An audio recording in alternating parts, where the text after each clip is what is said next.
Those migratory birds, they fly in the flock. पूरा एक उनका समूह होता है, एक फैमिली होती है, और वो बहुत लो फ्लाई करते हैं, क्योंकि और वो सनराइज से पहले फ्लाई करते हैं ताकि गर्मी में वो कर नहीं पाते हैं, धूप से उनको नुकसान ना हो जाए। तो उनके पंखों की आवाज आप अपने आंगन में सुन सकते हैं, और वो संगीत का काम करती है। प्रकृति हमें जो प्रेरणा देती है, उससे कोई लेखक बनता है, कोई गायक बनता है, कोई संगीतकार बनता है। ये मेरा मानना है कि प्रकृति ही हमें शायद बचपन में कहीं जाने अनजाने हमको तैयार कर रही होती है। कविताओं ने और लिटरेचर जो मैंने पढ़ा, सिर्फ हिंदी का ही नहीं, और भी भाषाओं का साहित्य पढ़ा, French and English literature and Russian literature, and with in India जो हमारा अपना भारत का जो साहित्य है, बड़ा मलयालम, मराठी और अवधी और भोजपुरी, बहुत ही रिच लिटरेचर है। इन सबको मैंने एक मिशन के तौर पे पढ़ा, और तब मुझे लगा कि इस सब बातों को मैं कह पाऊंगा सिनेमा में, क्योंकि cinema has all the arts in combined. मैंने उसके बाद और कुछ डॉक्यूमेंट्रीज की और एडवर्टाइजिंग फिल्म्स की। उन्हीं दौरान मेरी मुलाकात जॉन मैथ्यू से हुई, जो सरफरोश के प्रोड्यूसर हैं। फिर एक मेरे और दोस्त थे, परवेज, वो एक्टर थे, और एक एडिटर थे, रमणीक पटेल। वो एक फिल्म बना रहे थे, मजहब फिल्म थी, वो हमने कश्मीर में जाके शूट की। उसमें आशुतोष ग्वारेकर जो लगान के डायरेक्टर हैं, मेरे दोस्त भी हैं, वो उसमें एक्ट कर रहे थे, और वनराज भाटिया जी का उसमें म्यूजिक था।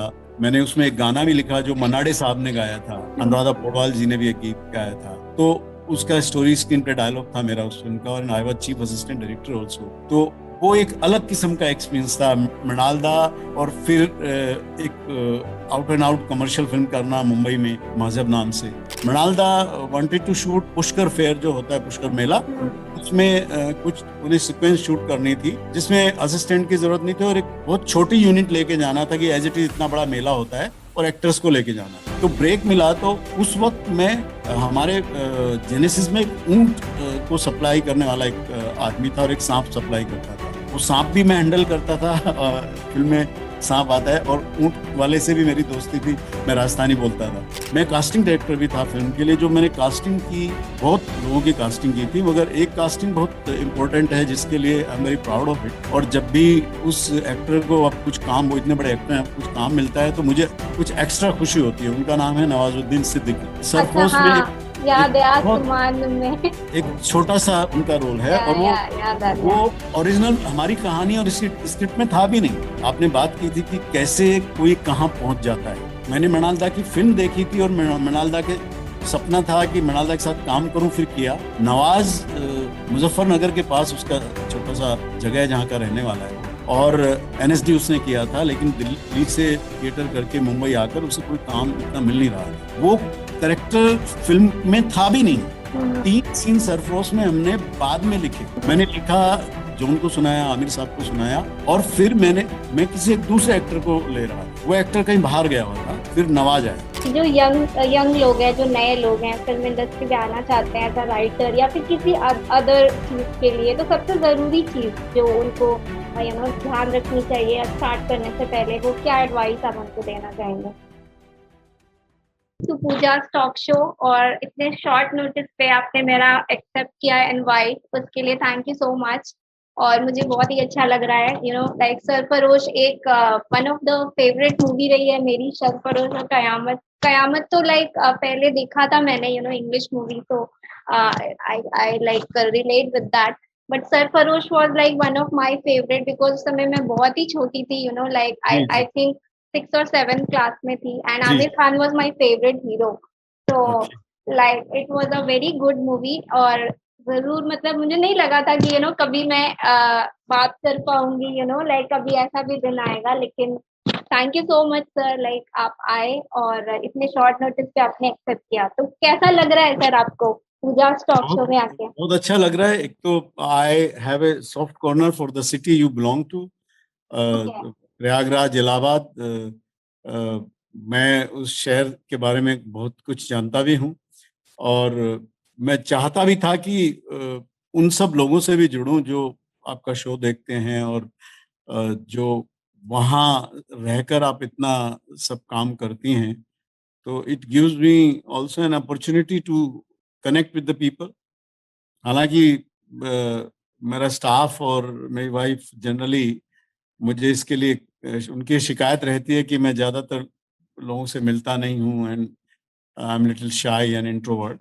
हम्म। बट आपका जब इनविटेशन आया तो मुझे लगा कि ये मुझे बारे में तो मैं ऑडियंस बिल्कुल। हमारी जानना चाहेगी कि आप कहाँ से हो बेसिकली, और आपकी स्कूलिंग कहाँ से हुई, कॉलेज, उसके बाद आप राइटिंग इंडस्ट्री में like as a dialogue writer, script writer कैसे आए? क्या यही बनना चाहते थे आप, या लाइक कुछ और था प्लान और डेस्टिनी आपको यहाँ लेके आ गई?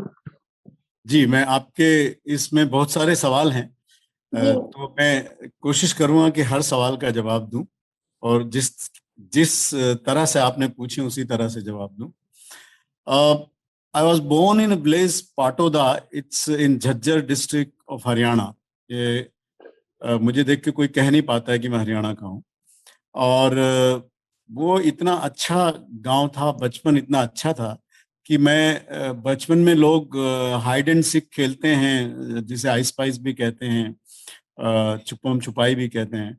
मैं खरगोश के साथ खेला करता था हाइड एंड सीक, ओके। और प्लेइंग विद द रैबिट। तो मेरी परवरिश इस किस्म की रही है। और मैं जो हिरण होते थे हमारे, या नीलगाय होती थी, मोर जो होते थे, मोर के साथ हम सावन को सेलिब्रेट करते थे। मैं मोर को अपने हाथ में बाजरा रखकर उसको खिलाया करता था। और मेरे गांव के आसपास करीब विद इन 150-200 किलोमीटर्स वहां पे 2 बर्ड सेंचुरीज हैं। तो माइग्रेटरी बर्ड्स बहुत आते थे, और उन माइग्रेटरी बर्ड्स के साथ लोग बचपन में बहुत पतंग उड़ाते हैं। मैं पतंग नहीं उड़ाता था, लेकिन उन बर्ड्स में से एक बर्ड को चुन लेता था और उसके पीछे बहुत दूर दूर तक सुबह सुबह भागता था, कि as if that bird is my kite. तो ये मेरा बचपन है उस पाटोदा गांव में। और हम जब कई बार बाहर सोते थे तो उड़ते थे उन पक्षियों की पंखों की आवाज से, क्योंकि those migratory birds, they fly in the flock. पूरा एक उनका एक जत्था, एक समूह होता है, एक फैमिली होती है, हम सब जानते हैं उसके बारे में। और वो बहुत लो फ्लाई करते हैं, क्योंकि और वो सनराइज से पहले फ्लाई करते हैं, ताकि गर्मी में वो कर नहीं पाते हैं, धूप से उनको नुकसान ना हो जाए। छोटे भी बच्चे भी होते हैं उसमें। तो उनके पंखों की आवाज आप अपने आंगन में सुन सकते हैं, और वो संगीत का काम करती थी। उन सब चीजों ने मुझ में शायद कहीं एक कल्चरली बहुत अवेयरनेस क्रिएट की, जो नेचर के क्लोज थी। प्रकृति हमें जो प्रेरणा देती है, उससे कोई लेखक बनता है, कोई गायक बनता है, कोई संगीतकार बनता है। मुझे ऐसा, ये मेरा मानना है कि प्रकृति ही हमें शायद बचपन में कहीं जाने अनजाने हमको तैयार कर रही होती है। जैसे माँ बाप हमसे उम्मीद रखते हैं, लेकिन जो एक्चुअल पेरेंट्स हमारे होते हैं वो नेचर ही हमारी पेरेंट्स होती है। मतलब माँ और बाप दोनों प्रकृति होती है, वो माहौल होता है जिसमें हमारी परवरिश होती है। उस गांव ने मुझे बहुत प्रभावित किया। There used to be every year folk song और फोक डांस है हमारे वहाँ का सांग, जो यूपी में भी नौटंकी और इस तरह से होते हैं, जो फोक थिएटर होता है।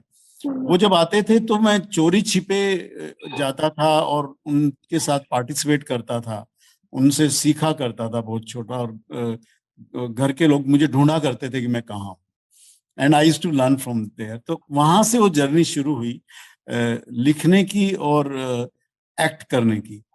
फिर कुछ ऐसा हुआ कि suddenly I was very small, मैं हमें माइग्रेट करना पड़ा दिल्ली। और मैं ये बताना चाहूंगा कि मुझे बचपन में ऐसा लगता था, गांव में जो हवा चलती थी मेरे गांव में, जैसे बड़ी बहन छोटे भाई को पुचकारती है ना, ऐसे मेरे गांव की हवा चलती थी मुझे छूते हुए। अ, तो आप समझ सकती हैं कि how how much I love my village and how I am thankful to the nature, कि हवा जहां बड़ी बहन की तरह हो। हाँ। और अब भी जब मैं गांव जाता हूं, I am slightly deviating from a topic, but it has answer to further questions.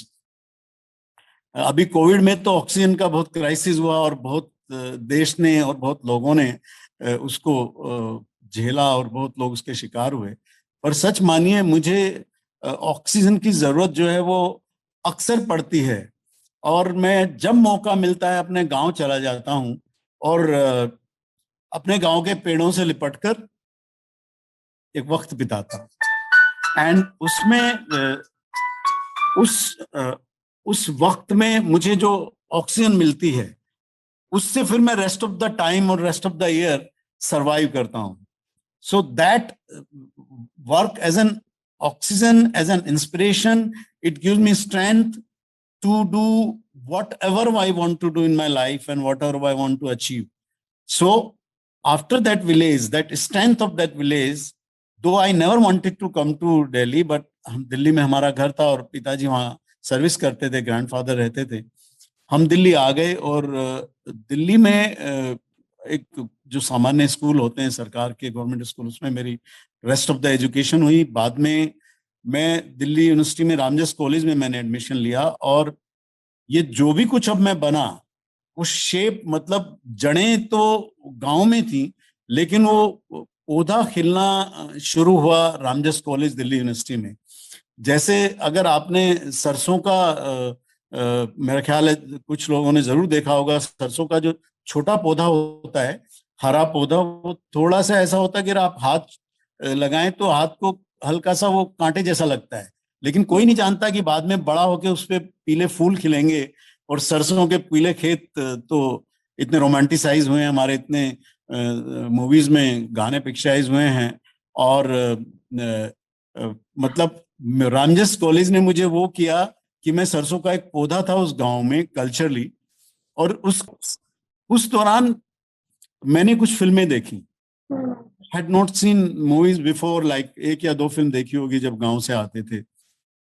लेकिन कविताओं ने और लिटरेचर जो मैंने पढ़ा, एंड मैंने सिर्फ हिंदी का ही नहीं और भी भाषाओं का साहित्य पढ़ा, French and English literature and Russian literature.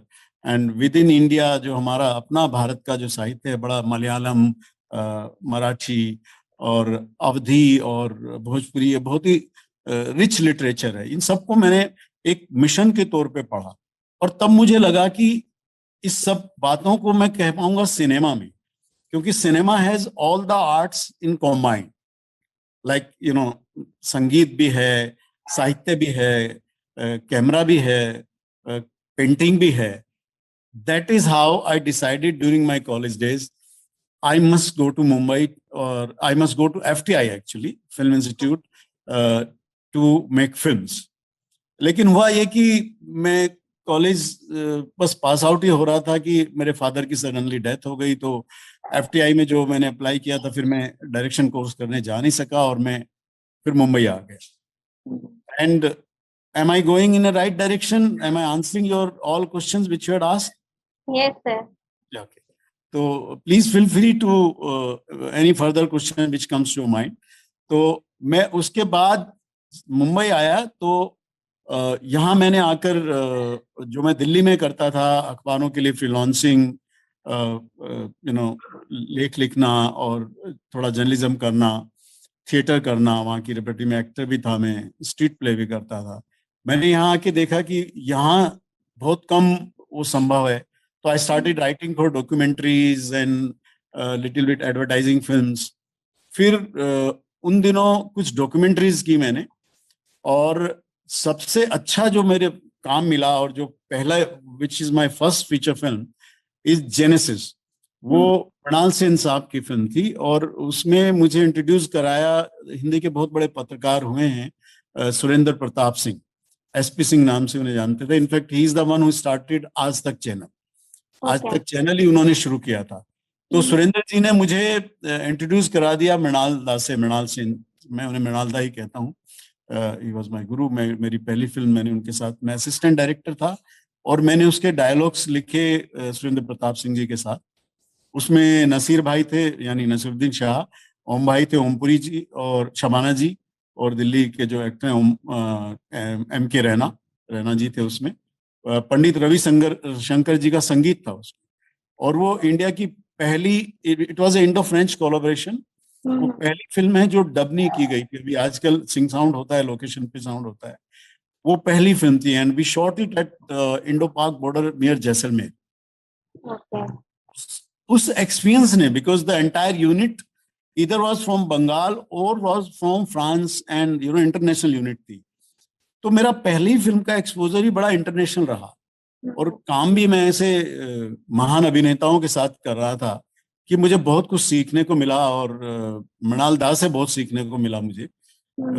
He had an excellent idea about editing, not just about film making also. और that was my first film as an assistant director and as dialogue writer, Genesis. Okay, that's it. तो sir generally ऐसा होता है जब हम एक non फिल्मी background से या फिर नॉन फिल्मी सिटी या जगह से बिलोंग करते हैं, या फिर नॉन फिल्मी नहीं, ये कॉमन है। मतलब अगर हम कुछ मतलब अगर हमें कहते हैं हमें कुछ बड़ा करना हो तो हमें बड़े सोचना पड़ता है।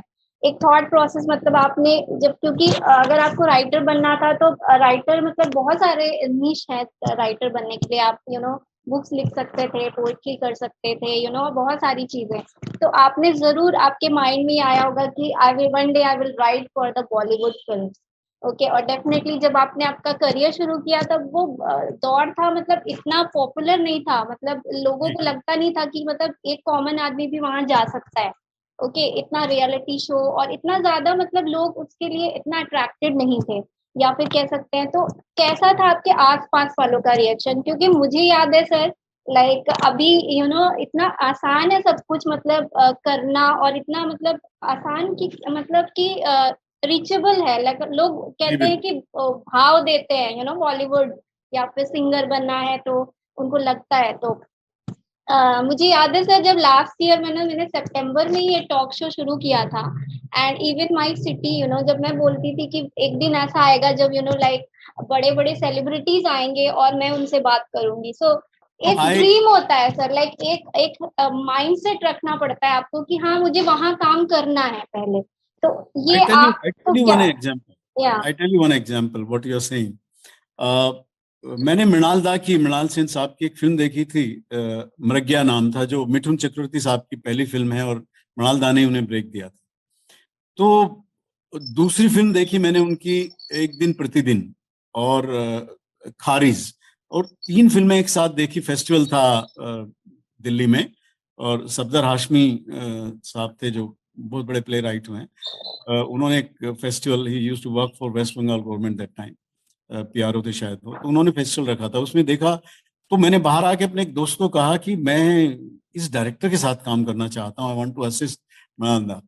तो उसने मेरे को ऐसे मजाक उड़ाया और बोला, यहाँ तू दिल्ली में रह के मृणाल दा के साथ काम कर, हमें he is a international film maker, वो हर इंटरनेशनल फिल्म फेस्टिवल की जूरी में होते थे। तो उनका तुम सोच कैसे सकते हो ये? पर देखिए कुछ ऐसा हुआ, मुझे लगा कि मैं कोशिश करूंगा, और एक डिटर्मिनेशन था। तो जिद इतनी नहीं थी, क्योंकि मैं ये मानता हूं कि जिद कभी कभी हमें कहीं और भी ले जा सकती है, लेकिन संकल्प बहुत आवश्यक है। एक संकल्प था मेरा कि मुझे काम करना है, और मृणाल दा के साथ काम मिलेगा तो बहुत अच्छा है, नहीं तो मैं लेकिन एक सेंसिबल सिनेमा में ही काम करूंगा। But then I got a chance to work with Mrinal da, and ये जरूरी नहीं है कि आप किसी को जानते हो। मैं किसी को नहीं जानता था मुंबई। मैं पहला हूं जो अपने पूरे 7 खानदान लेफ्ट राइट अगर करके देख लूं, all my relatives who came to Mumbai first. But yes, जिसे लोग स्ट्रगल करते हैं, कहते हैं it's a very cliche word now, but लेकिन गरीबी और बेरोजगारी भी क्लीशे वर्ड है, लेकिन है तो सही। संघर्ष हमें करना ही पड़ता है, और मेरा मानना है कि हमें आज पर जीना चाहिए, क्योंकि जो कल है वो नहीं होता है। दैट अगेन वो हमारा आज बन जाता है। अगर हम जो कुछ आज करना है उसको अगर हम आज करेंगे तो सर्टनली कल हमारा बेटर होगा। And if we only dream about tomorrow and don't do anything today, then that tomorrow will never come. मैंने आके जो भी किया वो मैं हर रोज मुंबई में जब रहता था, और अब भी रहता हूँ मुंबई में, but during my struggle days, मैंने कभी ये नहीं सोचा कि मैं छोड़कर वापस चला जाऊंगा, या मुझे यही काम क्यों मिल रहा है, एक डॉक्यूमेंट्री लिखने के लिए मुझे इतनी दूर बुलाया है और फिर कहा है कि नहीं नहीं वो दूसरा राइटर आ गया है, तो फिर आप वापस जा रहे हैं। बहुत दूर चल के आप अंधेरी से चर्च गेट गए हैं, and still then you come to know there is no work, but that's part of life. अभी कहना थोड़ा आसान है, उस वक्त थोड़ा चुभता था, दिक्कतें भी होती थी, पर हिम्मत पर कभी चाबुक नहीं लगे मेरी हिम्मत पे कभी। कितनी भी तकलीफें आई, तकलीफें कभी चाबुक नहीं मार पाई मेरी हिम्मत पर। और शायद वही एक वजह थी कि उसके बाद मैंने और भी बड़े अच्छे अच्छे काम किए, और I am very happy that I was able to do some good work in film industry without knowing anybody, for that matter. I mean, जो बड़े लोग होते हैं उनको मैं किसी को नहीं जानता था, लेकिन मुझे लगता है कि आप बड़े लोगों को ना जाने पर आप खुद भी तो बड़े लोग बन सकते हैं। आप Right. कोशिश कोशिश तो करें, और सबसे पहले तो आप अच्छे इंसान बन जाते हैं। अगर आप अच्छे इंसान होते हैं तो फिर दुनिया की नजर में बड़े लोग बनना आसान हो जाता है। But if you are not a good human being, फिर आप दुनिया में बड़े भी बन गए तो फिर कुछ काम का नहीं है। सो Right. About my journey after genesis, I had done some documentary films independently. I started directing documentary films. Among them was on कवि प्रदीप, जिन्होंने ऐ मेरे वतन के लोगों जरा आंख में भर लो पानी, दे दी हमें आजादी बिना खड़क बिना डाल, आज हिमालय की चोटी से हमने ललकारा है। ये इस तरह के गीत लिखने वाले महान कवि प्रदीप जी, उन पर मैंने एक डॉक्यूमेंट्री फिल्म बनाई चल अकेला नाम से, और दूरदर्शन उन्हें मेरा ख्याल है कम से कम 100 बार उसे दिखा चुका है। दौरान आशा भोसले जी को मैंने इंटरव्यू किया, इंदिवर को किया, नौशाद साहब जिंदा थे उनको इंटरव्यू किया, और मुझे प्रदीप जी से बहुत कुछ उस जमाने की फिल्म इंडस्ट्री के बारे में सीखने को मिला। एंड यू नो, वो पूरी डॉक्यूमेंट्री मैंने 3 दिन में शूट करके, एडिट करके, डायरेक्ट करके दे भी दी थी, दूरदर्शन को सबमिट भी कर दी।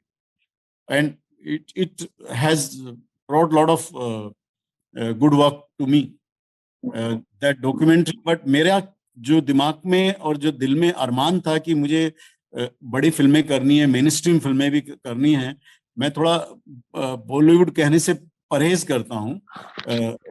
उसकी कोई एक व्यक्तिगत पर्सनल वजह है कि मुझे उसमें थोड़ा सा दिक्कत होती है। मेरा मानना है कि हमें बहुत स्वाभिमानी होना चाहिए, और हमारे अपने मुंबई सिनेमा का अपनी एक पहचान है, and I am very proud of that industry. मुझे वहाँ कोई हिचक नहीं है कहते हुए कि मैं मुंबई फिल्म इंडस्ट्री में काम करता हूँ। तो मैं हॉलीवुड में भी ऐसे जाके, वहाँ भी मैं 2 महीने करीब, 1 महीने करीब था, and I had narrated my script to agent there also. तो हॉलीवुड तो एक जगह का नाम है, यहाँ कोई मुंबई में बॉलीवुड जगह नहीं है। अब हम इसे बॉलीवुड कहते हैं, खैर वो फिर कभी। मैंने उसके बाद और कुछ डॉक्यूमेंट्रीज की और एडवर्टाइजिंग फिल्म्स की। उन्हीं दौरान मेरी मुलाकात जॉन मैथ्यू से हुई, जो सरफरोश के प्रोड्यूसर हैं, और उनके लिए पहले एक और फिल्म थी सरफरोश से भी पहले, आखिर नाम से, जो मैं झारखंड में गया और रिसर्च किया और वो लिखी। फिर वो किसी वजह से वो बना नहीं पाया उस फिल्म को। फिर एक मेरे और दोस्त थे परवेज, वो एक्टर थे, और एक एडिटर थे रमणीक पटेल, वो एक फिल्म बना रहे थे, मजहब फिल्म थी, वो हमने कश्मीर में जाके शूट की। उसमें आशुतोष ग्वारेकर जो लगान के डायरेक्टर हैं, मेरे दोस्त भी हैं, वो उसमें एक्ट कर रहे थे, और वनराज भाटिया जी का उसमें म्यूजिक था। मैंने उसमें एक गाना भी लिखा जो मनाडे साहब ने गाया था, अनुराधा पौडवाल जी ने भी एक गीत गाया था। तो उसका स्टोरी स्क्रीन पे डायलॉग था मेरा उस फिल्म का, और I was chief assistant director also. तो वो एक अलग किस्म का एक्सपीरियंस था, मृणालदा, और फिर एक out and out commercial film करना मुंबई में मजहब नाम से, फिर जॉन के लिए लिखना, और फिर इस तरह से डॉक्यूमेंट्रीज और ये सब करते हुए फिर आ गई। हमने और जॉन ने प्लान किया कि हम लोग एक ऐसी फिल्म करते हैं आगे छोड़ के, सरफरोश। तो सरफरोश में हमने बहुत रिसर्च किया, it took lot of time, and मैं जब जेनेसिस कर रहा था उसी दौरान जैसलमेर में एक बार फिल्म, एक दिन की छुट्टी थी, फिल्म में ब्रेक था। इनफैक्ट मृणालदा wanted to shoot Pushkar fair जो होता है, पुष्कर मेला, उसमें कुछ उन्हें सीक्वेंस शूट करनी थी, जिसमें असिस्टेंट की जरूरत नहीं थी, और एक बहुत छोटी यूनिट लेके जाना था कि एज इट इज इतना बड़ा मेला होता है और एक्टर्स को लेके जाना था। तो ब्रेक मिला, तो उस वक्त मैं हमारे जेनेसिस में एक ऊंट को सप्लाई करने वाला एक आदमी था, और एक सांप सप्लाई करता था। वो सांप भी मैं हैंडल करता था। फिल्म में सांप आता है, और ऊंट वाले से भी मेरी दोस्ती थी, मैं राजस्थानी बोलता था। तो वो एक बार कैप ले आया, तो रत्ना जी ने एक्चुअली पूछा, नसीर भाई की जो वाइफ है, रत्ना जी आई हुई थी, कि ये कैप कहाँ से लाया तू? तो उसने कहा नहीं यहीं से। तो she liked that cap and I thought maybe Ratna ji will like it more if she get one. तो मैंने उनसे कहा कि कहाँ से लाया? तो उसने कहा मैं कराची से लाया हूँ। I thought Karachi is some small village nearby, but वो पाकिस्तान की कराची से लाया था। तो मैंने कहा अरे तुम कैसे जाते हो? तो ही सेड ऊँट जाते हैं, ऊँटों पे चले जाते हैं और ऊँट ही सामान भी ले आते हैं। तो जो सरफरोश आप देखते हैं बिगनिंग में गन्स आ रही हैं कैमल पर, एक्चुअली हाँ, that idea came to my mind there. Okay. And I actually cross, अभी इतना वक्त बीत गया तो बता सकता हूँ, उस वक्त तो नहीं बता सकता था। मैंने इंडो पाक बॉर्डर क्रॉस किया एक कैमल, उनको ऊंट वाल कहते हैं, वो ऊंटों को हैंडल करते हैं, और ज्यादा उम्र नहीं होती उनकी, 18, 17, 12 साल ये उम्र के बच्चे होते हैं वो। और दोनों और उनकी रिश्तेदारी होती है, उस तरफ भी उनके रिश्तेदार रहते हैं। तो मैंने करीब ½ kilometre I went inside the Pakistan, and यहाँ मैं बीएसएफ के कुछ लोगों को बता के गया था, और मुझे पता भी था कि, क्योंकि उन लोगों को पता होता है कि देखिए आप ही करीब रात का 3 बजे दोनों ओर फौज होती है और ठंड होती है, लेकिन 3 बजे फिर कोई सिगरेट जला लेता है और ठंड में कंबल ओढ़ लेता है, तो दूर से आपको दिखाई देता है कि उधर दैट साइड इज सोल्जर। तो सैंड ड्यून्स के बीच में से क्रॉसिंग की मैंने, बहुत रिस्की था वो, बहुत ही, इट वाज सो रिस्की कि अगर पाकिस्तानियों ने मुझे पकड़ लिया होता तो बस फिर तो पता नहीं क्या होता, भगवान जाने। लेकिन खैर भगवान का शुक्रिया, और शायद सरफरोश को बनना था उस फिल्म का। वो आके मैंने जॉन के साथ शेयर किया, फिर जॉन ने एक अलग किस्म से उसको डेवलप किया और एक स्टोरी डेवलप की उसमें। फिर then I contribute in story, in screenplay and in dialogues. Dialogues के लिए मुझे फिल्म फेयर अवार्ड भी मिला, लेकिन मैं उस फिल्म का एसोसिएट डायरेक्टर भी था। So I was, part of the process from research to the completing of the film. Like जब फिल्म रिलीज हो गई और उसके बाद तक कास्टिंग, उन दिनों नहीं होता था कास्टिंग डायरेक्टर फिल्म इंडस्ट्री में। अब तो आप देखते हो मीडिया में कास्टिंग डायरेक्टर और कास्टिंग, ये सब बड़े अच्छे कास्टिंग डायरेक्टर हैं। अभी मैं कास्टिंग डायरेक्टर भी था फिल्म के लिए। जो मैंने कास्टिंग की, बहुत लोगों की कास्टिंग की थी, मगर एक कास्टिंग बहुत इंपॉर्टेंट है जिसके लिए आई am very proud of it. और जब भी उस एक्टर को अब कुछ काम, वो इतने बड़े एक्टर हैं, अब कुछ काम मिलता है तो मुझे कुछ एक्स्ट्रा खुशी होती है। उनका नाम है नवाजुद्दीन सिद्दीकी। सरफरोश में, सरफरोश में याद है, आसमान में एक छोटा सा उनका रोल है, और वो ओरिजिनल हमारी कहानी और स्क्रिप्ट में था भी नहीं। मैं आपको शेयर करूं अभी, I am thankful to somebody just sent a message, तो I am thankful to her. लेकिन मैं एक बहुत इंपॉर्टेंट बात शेयर करना चाहूंगा कि देखिए, आपने बात की थी कि कैसे कोई कहाँ पहुंच जाता है। मैंने मृणाल दा की फिल्म देखी थी, और मृणाल दा के सपना था कि मृणाल दा के साथ काम करूं, फिर किया। नवाज मुजफ्फरनगर के पास उसका छोटा सा जगह है जहाँ का रहने वाला है वो, और एनएसडी उसने किया था, लेकिन दिल्ली से थिएटर करके मुंबई आकर उसे कोई काम इतना मिल नहीं रहा था। वो करेक्टर फिल्म में था भी नहीं। 3 सीन सरफरोश में हमने बाद में लिखे कि फिल्म को एनहेंस करने के लिए, कि ऐसा लग रहा था कि कुछ पर्टिकुलर एक करेक्टर कुछ ज्यादा कर रहा है, एक नहीं कर रहा है, तो हमने उसको एनहेंस करने के लिए हमने 3 सीन एक्स्ट्रा लिखे उसमें। उनमें से एक सीन था नवाज का।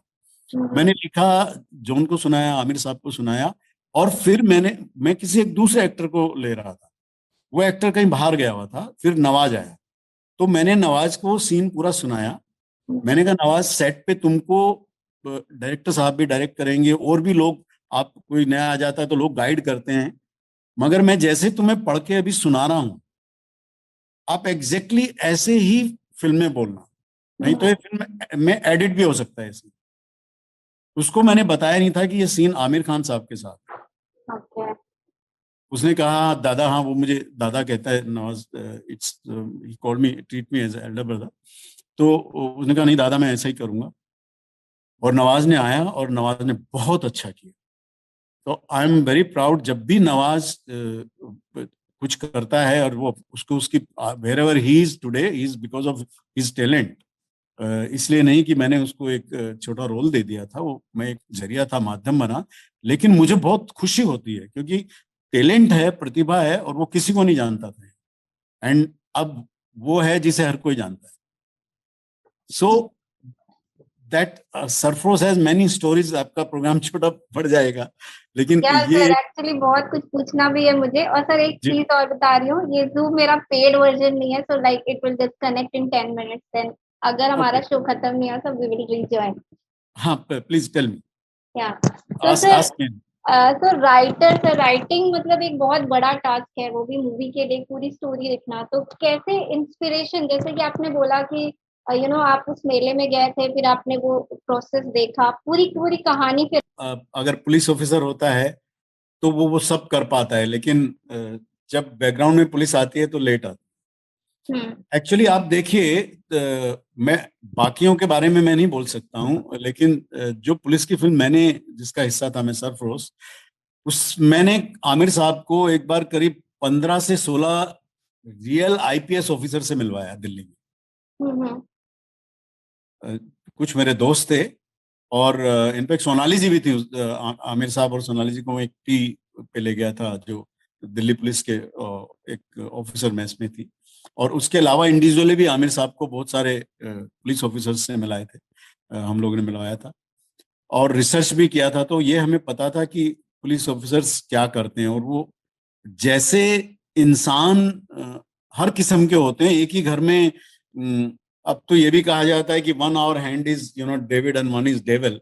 ये एक जमाना था कि सतयुग में अ, भगवान रहते थे, और अभी ये कलयुग है तो इंसान के अंदर ही भगवान और शैतान दोनों रहते हैं। तो इसी तरह पुलिस ऑफिसर कहीं बाहर से नहीं आता है, वो समाज से ही आता है। समाज में भी तो ऐसे लोग हैं, झगड़ा होते ही कुछ लोग उसका फेस करेंगे, बाकी दब्बू बन के भाग जाएंगे। ये जरूर है कि पुलिस की ड्यूटी है फेस करना, कानून और व्यवस्था को बनाए रखना, बट वो इंसान है, और they do their duty at the best. मैं सिर्फ फिल्में ही नहीं लिखता हूँ पुलिस के बारे में, मैं पुलिस के साथ काम भी करता हूँ। I there is a Marol police training school here. I go and take workshop with जो सिपाही से लेके इंस्पेक्टर रैंक तक के जो पुलिस ऑफिसर कर्मचारी होते हैं, उनके साथ वर्कशॉप भी करता हूँ। ये वॉलंटियरी में करता हूँ, उनके मन को जानना, और एक कंपैशन पे होती है वो वर्कशॉप बेसिकली, कि उनके मन को जानना, उनकी तकलीफों को समझना, उनकी बुराइयों के बारे में भी बात करना। और मैंने एक और फिल्म थी सनी देओल की, सनी देओल साहब थे, तीसरी आंख नाम है फिल्म का, वो किसी वजह से ठीक से रिलीज नहीं हुई, लेकिन उसमें एक डायलॉग था मेरा कि इस देश को सही करने के लिए हवलदार का एक डंडा ही काफी है, बशर्ते ईमानदारी से इस्तेमाल किया जाए, ऐसा कुछ डायलॉग है। तो ये तो डायलॉग मैंने सुना है कहीं तो। ये तीसरी आंख का ही है, सनी देओल का। तो देखिए ये, और ये इतना पॉपुलर हो गया था उस वक्त, बाद में बहुत लोगों ने यूज किया उसे। तो ये आप देखिए, अब जब मैं ये कह रहा हूं तो मैं ये नहीं कह रहा हूं कि वायलेंस करें, पुलिस या डंडा उठाए। मैं कह रहा हूं कि उन्हें ईमानदारी से काम नहीं करने दिया जाता है, सिस्टम ऐसा है। बट इसका कुछ फायदा कुछ करप्ट पुलिस ऑफिसर भी उठाते हैं। सो all kind of police officers are there, as all kind of citizens are there in the country. So I hope I had answered your question. या सर एक और चीज, जैसे कि मैंने 2-3 एक्टर्स से भी बात करी, और जैसे मैं इंटरव्यू सुनती हूँ लाइक नेट पे, तो हाँ वो बताते हैं ना कि जब राइटर साहब आए हमें वो स्टोरी नरेट कर रहे थे। तो मैं ये जानना चाह रही थी सर कि जैसे कि स्क्रिप्ट तो बन जाती है, मतलब स्टोरी लिख दिया, स्क्रिप्ट बन गई, तो हम स्क्रिप्ट दे भी तो सकते हैं एक्टर को, नरेट करना जरूरी होता है? मतलब मुझे ऐसा लगता है कि शायद नरेशन के वक्त भाव बदल जाते हैं या फिर चीजें ज्यादा समझ में आती है, इसलिए शायद नरेट करना पड़ता है राइटर को स्टोरी। देखिए, ये डिपेंड करता है स्टार पर या एक्टर पर डिपेंड करता है, कि कुछ एक्टर हैं वो प्रेफर करते हैं कि उन्हें स्टोरी और स्क्रिप्ट मतलब दी जाए, हम्म। तो कहूंगा कि स्क्रिप्ट दी जाए और वो स्क्रिप्ट को पढ़ना पसंद करते हम्म। हैं। कुछ ऐसे हैं जो सुनना पसंद करते हैं। ओके। और अभी तो बदलता जा रहा है, ईमेल कर देते हैं कि भाई मुझे ईमेल कर दो। और हम्म। कुछ एक ऐसा वर्ग है जो बहुत बिजी हैं या पहले से हैं, ऐसा भी चला है कि वो कहते हैं कि मुझे वन लाइन सुना दो हम्म। कि क्या होगा, फिल्म शुरू कहाँ से होगी, उसका टर्निंग पॉइंट क्या है, ट्विस्ट एंड टर्न क्या है, और मैं क्या कर रहा हूँ, बाकी एक्टर क्या कर रहे हैं। And if he likes the idea then he will say fine, go ahead, फिर मेरे को कंप्लीट स्क्रिप्ट बाद में पढ़ लूंगा। It depends person to person. But I personally feel जब तक कि आपकी पूरी कंप्लीट स्क्रिप्ट ना हो आपके हाथ में, आपको बात ही नहीं करनी चाहिए एक्टर से और स्टार से। That's right. What I feel. और हमने सर सर को मतलब मैंने एक छोटी मतलब स्क्रिप्ट पढ़ी है, तो मैंने ये देखा कि मतलब जब मैंने उसे पढ़ा तो मैंने मतलब उसे अपने हिसाब से सोचा, मतलब स्टोरी थी, मैंने अपने हिसाब से सोचा कि हाँ ऐसा ऐसा हुआ रहा होगा। पर वही चीज जब लाइक मैं देख रही थी, जब वो चीज एक्टर्स कर रहे थे और राइटर उनको बता रहे थे, तो वो एक टोटल भाव जो इमोशंस होता है ना, वो एक टोटली चेंज था। और मुझे लगा कि अच्छा यहाँ पे ये था क्या, इस तरह से बोलना था क्या, मतलब ये इमोशन है क्या। तो मुझे ऐसा लगा कि शायद अगर नरेशन करता है राइटर, क्योंकि उसे पता होता है कि उसने किस माइंडसेट में या किस सिचुएशन में वो लाइन बोली है, और जब एक बंदा पढ़ता है उसे तो शायद वो उतने अच्छे से नहीं समझ पाता उस चीज को। we should not underestimate the star and actor who are working regularly. देखिए बहुत सारे एक्टर और स्टार जो हैं वो इतने इंटेलिजेंट और इतने टैलेंटेड हैं, हम्म। वो बहुत गौर से पढ़ते हैं स्क्रिप्ट को और वो समझते हैं कि इस लाइन का क्या मतलब है। हम्म। और फिर भी उन्हें हम नरेट भी करते हैं, ऐसा नहीं, narration is very good thing. I mean I always narrate my script. Hmm. लेकिन आप अगर कंप्लीट स्क्रिप्ट को नरेट करने के बजाय 80% को नरेट करेंगे तो फिर उसमें गुंजाइश बन जाती है एक्टर के दखलंदाजी देने की या प्रोड्यूसर की या डायरेक्टर की दखलंदाजी देने की। मैं इम्प्रूवमेंट तो हमेशा जरूरी है, it's a collective art. Cinema right. Collective art है, कोई भी ये नहीं कह सकता कि ये काम सिर्फ मैंने किया है। हर डिपार्टमेंट में कुछ ना कुछ कंट्रीब्यूट करते हैं लोग, वो हम्म। राइटिंग हो या डायरेक्शन हो या कैमरा हो, राइट। बाहर के लोग भी दूसरे डिपार्टमेंट के लोग भी कंट्रीब्यूट करते हैं क्योंकि सबका मकसद होता है इस फिल्म को अच्छा बनाना। हम्म। अब एक्टर पढ़ लेगा और पढ़ने के बाद जब आप उसे नरेट करेंगे तो वो सिचुएशन तो और भी बढ़िया हो जाएगी। क्योंकि अगर एक एक्टर को आइडिया ही नहीं पसंद है, basic idea he, if he is not liking your idea, if is कि मुझे इस सब्जेक्ट पे फिल्म ही नहीं करनी, हम्म। फिर आप कितना ही अच्छा नरेशन दें उसको, शब्दों को पूरे अर्थ के साथ बोलें with full emotion, hmm. Still he doesn't want to do that film, तो he doesn't want to do that film. Hmm. So it's stage wise. जैसा मैंने शुरू में कहा था कि first is an idea. Hmm. मैं तो खासतौर पे बहुत सारी और स्क्रिप्ट जो फिल्में बनी नहीं है जिन पे लिखी है मैंने, मैं एक डायलॉग लिखता हूँ पहले, हम्म। एक लाइन लिखता हूँ, और वो लाइन मुझे पूरा का पूरा एक उसका खाका खींच देती है कि ये कैसे स्टोरी बनेगी, कैसे इसकी आगे स्क्रीन पे काम करेंगे और फिर कैसे डायलॉग बनेंगे। क्योंकि हर उनका एक दो लाइन में आपको कहना आना चाहिए कि ये क्या है, ये film, it's about what, hmm. What does it से। जैसे मैं आपको बताता हूँ कि मेरी तिब्बत की के बारे में एक फिल्म है, ओके। उसका उसका एक डायलॉग है। मैं हिज होलीनेस दलाई लामा से भी मिला था, तो एक लाइन है, मैं उसकी कहना चाहता हूँ। देखिए डायलॉग जो इस प्रोग्राम को देख रहे होंगे तो they will understand and you are doing so many programme, you will immediately understand what the film is about. Dialogue इस तरह से है कि माँ को बीमारी में और मातृभूमि को गुलामी में अकेला नहीं छोड़ा जाता। Hmm. This is the dialogue. हाँ। So you understand. यहाँ sir. So this is what the film is all about.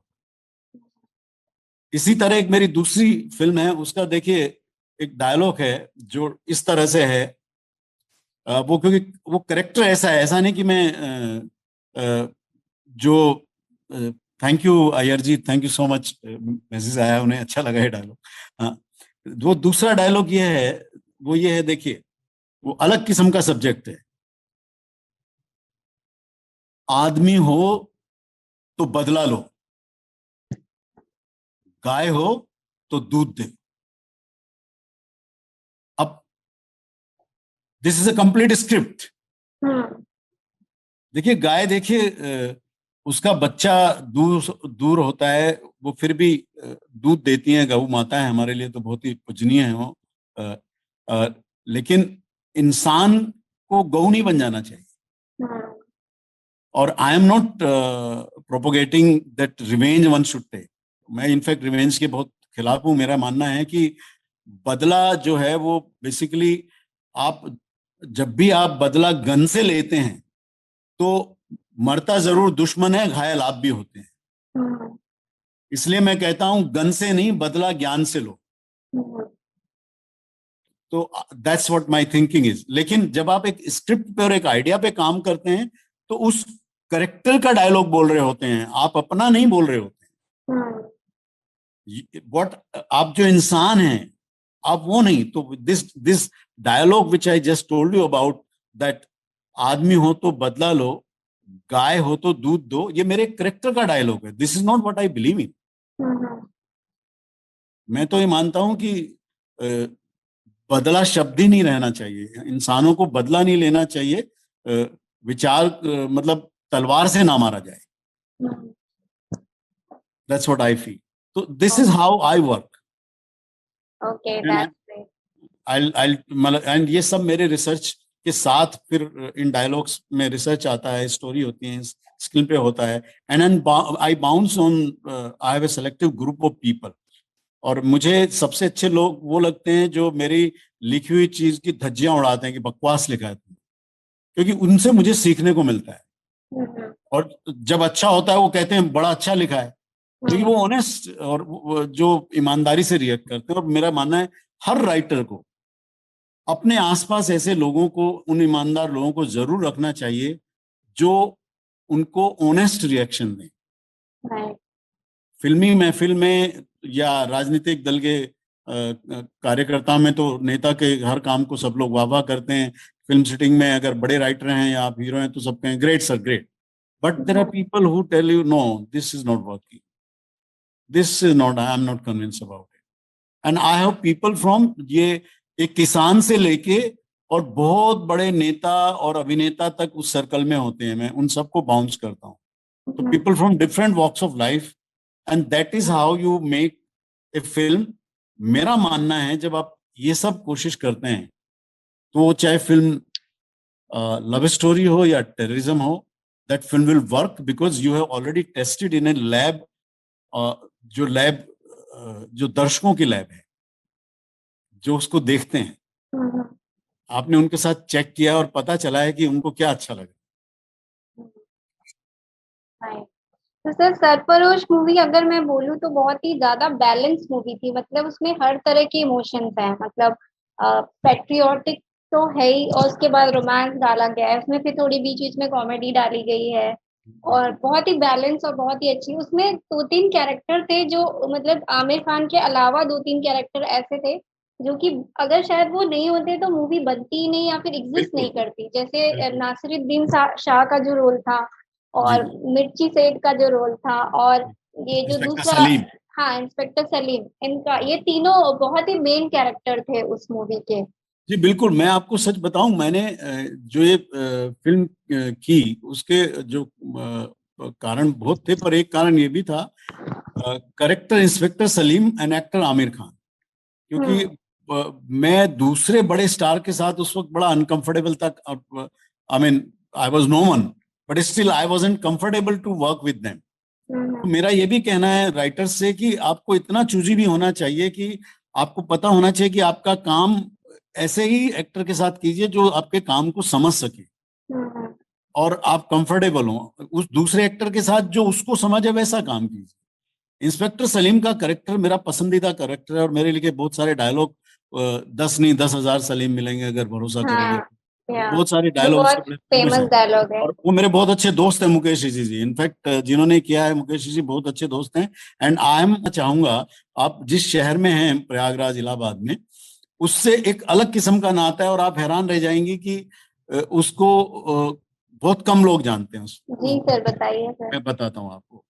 देखिए, एक फिल्म मैंने की चार साहबजादे, वो गुरु गोविंद सिंह जी के जो चार पुत्र थे, दो को जिंदा दीवार में चिनवा दिया गया था, और वजीर खान जो उस वक्त औरंगजेब दिल्ली की गद्दी पे थे, और उन्होंने सिर्फ जिंदा, जब वो दीवार में जिंदा चन के भी दीवार गिर गई तो फिर उनकी गर्दन काटी गई। वो साहबजादे मतलब बहुत ही पूजनीय हैं, देवता के समान है सिख कौम के लिए तो और हमारे लिए। तो जो गुरु गोविंद सिंह जी के पिता थे, गुरु तेग बहादुर, हाँ, अब तीसरी उस सीरीज की दूसरी फिल्म थी, एक और अब तीसरी फिल्म आ रही है चार साहबजादे पार्ट 3, वो गुरु तेग बहादुर के बारे में है। उन्हें हिंद की चादर कहा जाता है। कश्मीरी पंडितों के लिए उन्होंने अपना शीश बलिदान कर दिया था। औरंगजेब ने उन्हें बुलाया था, तो उन्होंने कश्मीरी पंडित जब उनसे मदद मांगने गए थे तो उन्होंने कहा था, जाओ पहले उससे कहो कि मेरा धर्म बदल के दिखाएं, तब आप लोग धर्म। और उन्होंने अपना धर्म नहीं बदला, अपना शीश कटवा दिया। तो आज जो उत्तर भारत में हिंदू हैं, उसके लिए हम सबको आभारी होना चाहिए गुरु तेग बहादुर का। तो मैं क्या इंपॉर्टेंट बात आपको आपके शहर के बारे में बता रहा हूँ, अब आपको अच्छा लगेगा जान। हाँ सर। तो गुरु तेग बहादुर जी की माँ का नाम था माता नानकी, और उनकी पत्नी का नाम था माता गुजरी। इलाहाबाद, वो जब अपने शहर से, पंजाब से जब वो निकले, चक नाम की एक शहर बसाया था उन्होंने, जो अब आनंदपुर साहिब नाम है उसका पंजाब में। तो वो जब भारत भ्रमण पर निकले जगह जगह सत्संग करते हुए, जब वो प्रयागराज इलाहाबाद पहुंचे, यहाँ माता नानकी ने उन्हें एक खुशखबरी दी। माता गुजरी, जो तुम्हारी पत्नी है, मतलब वो माँ बनने वाली है प्रयागराज में, आप जहाँ बैठी। और जिनके बारे में वो खुशखबरी दी गई, उस संतान का, गुरु तेग बहादुर की संतान का जन्म तो पटना में हुआ, लेकिन यहाँ वो कौन थे, मतलब गुरु गोविंद सिंह। तो आप देखिए, आप प्रयागराज, मैंने कहा ना, मेरे लिए एक वजह है जो मैंने आपको हाँ कही, वो इतना महान शहर है कि, और उसके बारे में बहुत सारी चीजें लोगों को अभी तक पता नहीं, और लोगों की हम लोगों को खुद भी नहीं पता है, मतलब बहुत सारी चीजें। आपकी कोई गलती नहीं है, हमें इतिहास वैसा पढ़ाया ही नहीं गया है, जैसा हमें सच्चाई पढ़ाई नहीं जाती है, बताई भी नहीं जाती है। लेकिन एक अलग सच्चाई लिख के हमें कहा जाता है कि सच सिर्फ ये, इसके आगे लेफ्ट राइट में देखो ही मत आप। This is the truth, we are not denying that truth, but there are many other truth which must be told to our generation and to all Indians. तो देखिए, गुरु गोविंद सिंह इस धरती पर आए, ये खबर पहली बार उनके पिता को आपके शहर में पता चली, प्रयागराज को। तो मैं प्रणाम करता हूँ प्रयागराज सिटी को कि गुरु गोविंद सिंह जैसे महान भगवान है मेरे लिए, कुछ अच्छा कर सके। तो ये बहुत ही, वो चार साहबजादे जो है वो इतनी, I was nominated for the dialogues of Chaar साहबजादे also in 2015, और आप हैरान रह जाएंगे कि ये एनिमेशन फिल्म है। इट वॉज कॉम्पिटिंग विद किन फिल्मों के साथ कॉम्पीट हो रही थी। ये शायद भारतीय सिनेमा के इतिहास में पहली बार था कि एक एनिमेशन फिल्म किन फिल्म के साथ कॉम्पीट कर रही थी। मैं नाम बताता हूँ आपको। किक, सलमान खान साहब की फिल्म है। पीके, आमिर खान साहब की फिल्म। हैदर, शाहिद कपूर साहब हैं उसमें। और क्वीन, कितनी हिट फिल्म थी, और शायद हैप्पी न्यू ईयर भी थी। इन फिल्मों के साथ मैं भी नॉमिनेटेड था आईबा अवार्ड के लिए फॉर द बेस्ट डायलॉग। तो I am very proud of, in so many ways I am more proud of Chaar Sahibzaade. Reason being कि जब आप एनिमेशन के लिए देखिए, एक्टर जब स्टार होता है तो लोग देखने आते हैं। स्टार आपके डायलॉग को आप उसे कह सकते हैं, ऐसा नहीं ऐसा बोलिए। एक एनिमेशन फिल्म में तो डायलॉग ही होते हैं। और वो गुरु साहब ने मुझ पे कृपा की, और जो उसके डायरेक्टर हैं हैरी बवेजा साहब, मेरे दोस्त भी हैं बहुत अच्छे, उन्होंने बहुत मेहनत उस फिल्म में की। It is one of his best film. दिल जले दिलवाले इस तरह, और कयामत भी उन्होंने ही बनाई थी, but Chaar Sahibzaade is one of his best film. तो that is what I am saying. जरूर writer, so this is a different kind of writing. Sarfarosh है, मजहब है, और एक ये डॉक्यूमेंट्री फिल्म है। अभी शाहिद कपूर साहब का मैंने नाम लिया था, मैं आपको बता दूं, मैंने एक म्यूजिक वीडियो भी डायरेक्ट किया है जो शाहिद कपूर साहब थे उसमें। ओके। और वो तब तक वो मेन स्ट्रीम हीरो नहीं बने थे। और अच्छा, वो, वो वाला क्या सर? उनका जो एक वीडियो है, देखा है तेरी आंखों को, नहीं वो शायद। दूसरा है, साधना ओके। सरगम जी ने गाया है। अभी करीब 1 करोड़ लोग यूट्यूब पे उसे देख चुके हैं। और सतीश चांडले जी का म्यूजिक था, फैज अनवर ने गीत लिखा, मैंने डायरेक्ट किया। मैंने जब पहली बार शाहिद कपूर मुझे मिलने आए थे तो उनको अ, एक उसकी भी स्क्रिप्ट दी थी। What I am trying to tell you, even for music video I had written the script कि ये सब ओके। होगा।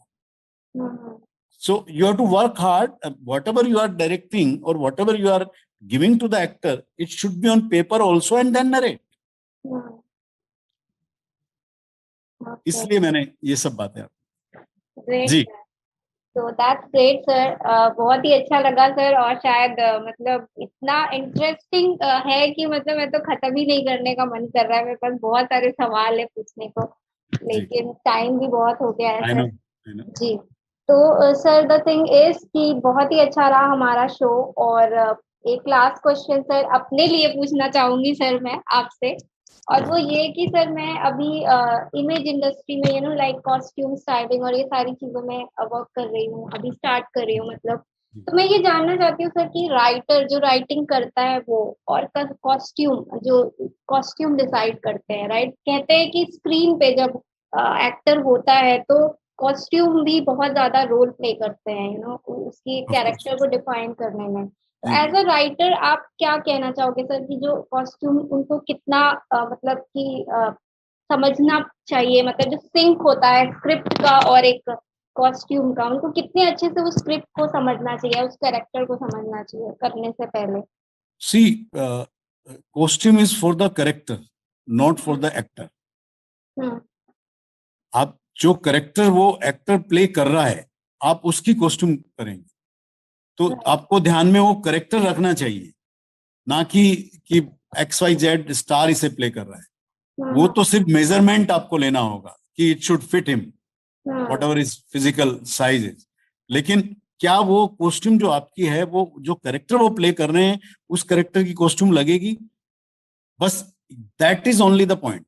हम्म। I am sure you will be able to do it if you observe such characters, क्योंकि जो भी वो character play कर रहे हैं, आपने देखा है आमतौर पे जो आर्म्ड फोर्सेस की यूनिफॉर्म है वो फिल्मों में बहुत सही होती हैं।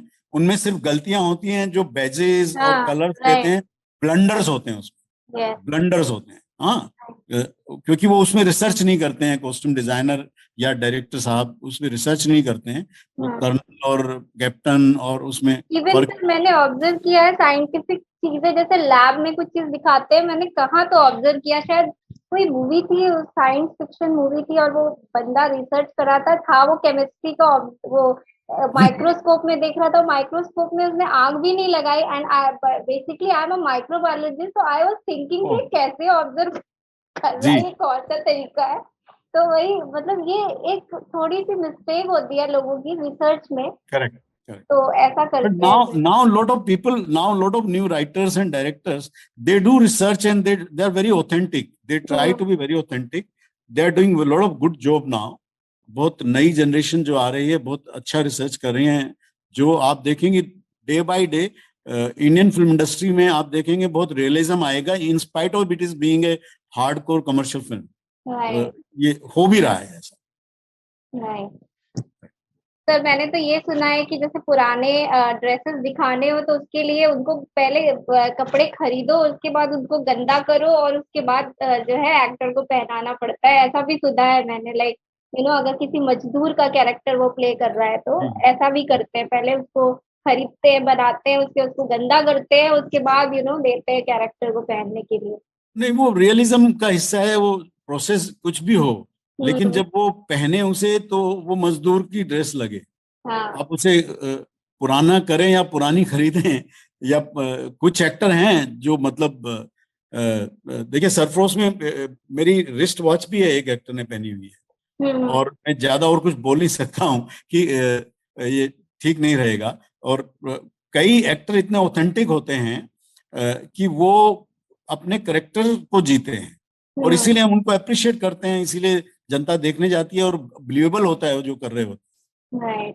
नहीं तो ध्यान जाएगा। अभी मजदूर है और वो रेबन पहन के खड़ा है, तो आप बताइए, आप फिर उसके ऊपर ध्यान जाएगा क्या आपका?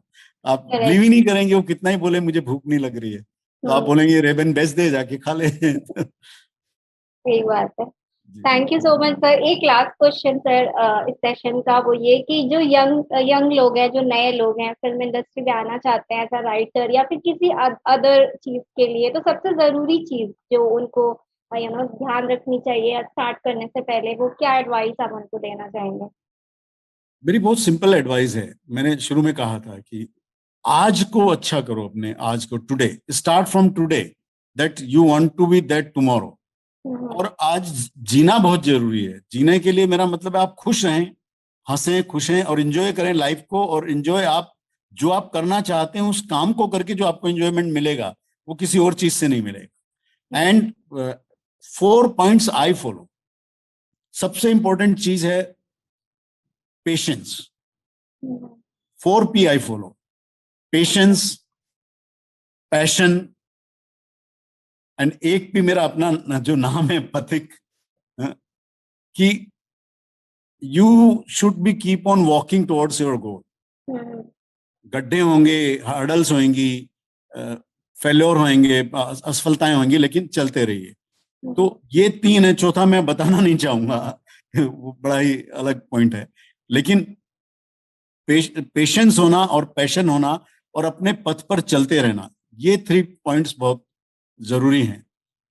किसी भी, whether you want to be an actor or you want to be a writer or you want to be director, whatever you want to do, I think these are the 3 things which according to me. क्योंकि आप जब आपने, of course, आपने research कर लिया है, पढ़ लिया है, जो क्वालिफिकेशन है वो सब आपके पास है, उसके बाद ही ये 3 चीजें आप ट्राई करें। You must prepare your self. Thank you so much sir.